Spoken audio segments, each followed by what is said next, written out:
ভগবান শ্রীকৃষ্ণের কয়েকটি বাণী। জীবনে লক্ষ্য স্থির রাখা আবশ্যক, কারণ লক্ষ্যহীন জীবন মানুষকে ভুল পথে চালিত করে। লোভ, ক্রোধ, হিংসা পরম শত্রু, যার উপর নিয়ন্ত্রণ না থাকলে মানুষের মৃত্যু অনিবার্য।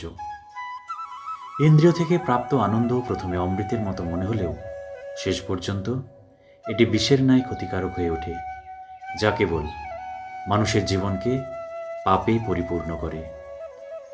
মানুষের কামনা ও বাসনাই হল প্রভূত দুঃখের কারণ।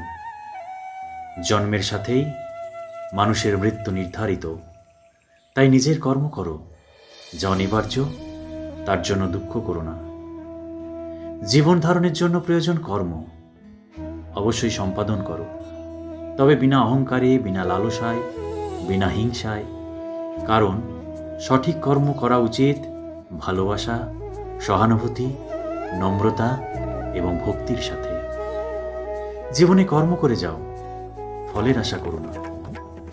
মনের স্থিরতার জন্য শান্তি, ভদ্রতা, নীরবতা, আত্মসংযম এবং পবিত্রতা শিক্ষা গ্রহণ করা আবশ্যক। কেবলমাত্র স্বার্থ ত্যাগই হল আনন্দ ও সন্তুষ্টির একমাত্র সহজ পথ।